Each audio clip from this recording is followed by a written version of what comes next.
Hello everybody, welcome back to the Chunkiest Dude. This is Jordan, and today this is the emergency update number 3 on Super Typhoon Ragasa.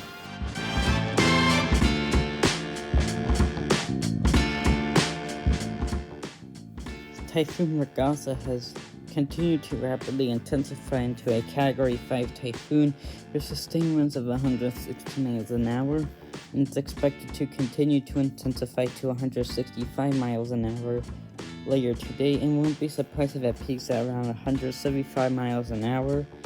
And after that is expected to impact some islands to the north of the Philippines, as well as bringing tropical storm force winds and heavy rainfall to southern Taiwan and northern Luzon before it moves to the west, gradually weakening before making landfall in southwestern China as probably Category 2 typhoon before eventually making landfall in Vietnam as either a Category 1 typhoon or a high-end tropical storm before moving inland and dissipating.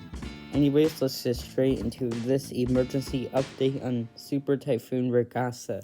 First of all, look at the forecast track for Ragasa. You can see right now it's at 140 knots or 160 miles an hour, and it is expected to strengthen into a little bit of stronger Category 5 hurricane with 165 mile an hour winds or 145 knots. However, I would not be surprised if it does reach 175 miles an hour before it reaches to the north of Luzon and impacts those islands there.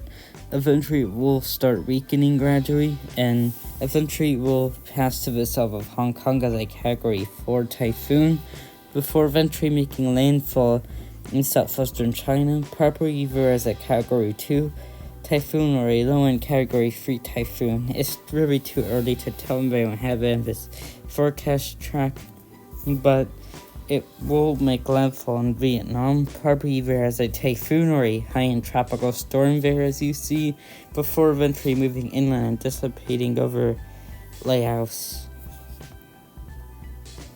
Now looking at the satellite imagery for Ragasa, you can see it has been organizing over the past several hours, and you can see right now it looks very good on satellite. The eye is almost perfectly symmetrical, and that's why they've upgraded to a Category 5 hurricane, also due to the eye wall being completely closed there. And it does seem like it is still strengthening some, although not how significantly it was before, because it is really reaching close to its limit of what it can get to in its environment. Looking at the sea surface temperatures, pretty good sea surface temperatures out there of 29 to 30 degrees Celsius, which are favorable for strengthening, although eventually as it moves to the northwest of the Philippines, it will encounter slightly cold waters of 28 to 29 degrees Celsius, although it will be able to sustain as a major typhoon, for a decently long time before it makes landfall in China and Vietnam there. Even though the sea surface temperatures are good between Vietnam and China there, it really will have no time to strengthen. So that's why it's likely going to make landfall as either a low-end typhoon or a high-end tropical storm in Vietnam. Look at the wind shear, very low wind shear. There actually is basically in the best environment it could be at this point. And as it continues, the environment is still as good as it is right now, basically.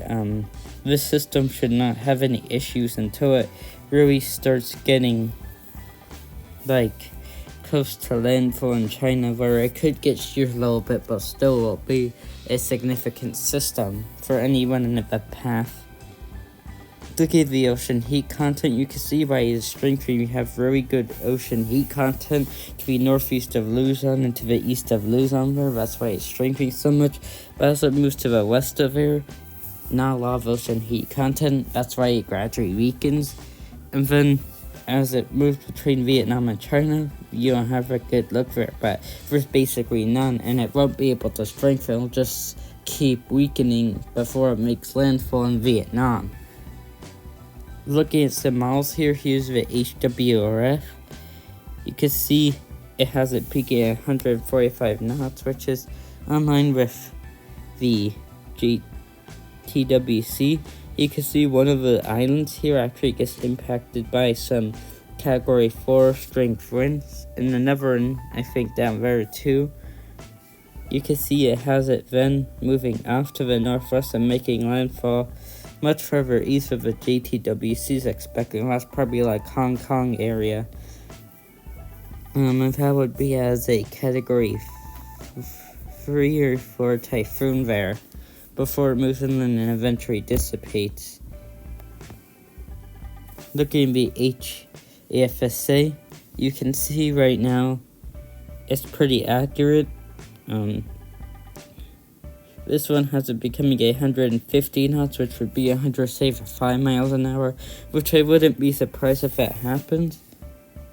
And then you can see these islands here. They get impacted by some Category 4, Category 3 winds here. And this one also has it making landfall a little further east than the GTWC has, but also not as far east as the HWRF has it making landfall. And it actually just basically almost parallels the coast and rapidly weakens before eventually moving inland into Vietnam. Anyways, that's all I have for this video. Please share this with your friends and family, especially those in that path. Remember to leave a comment on this video, like this video as well, and subscribe to my channel for further updates. And I will see you on the next update. Goodbye.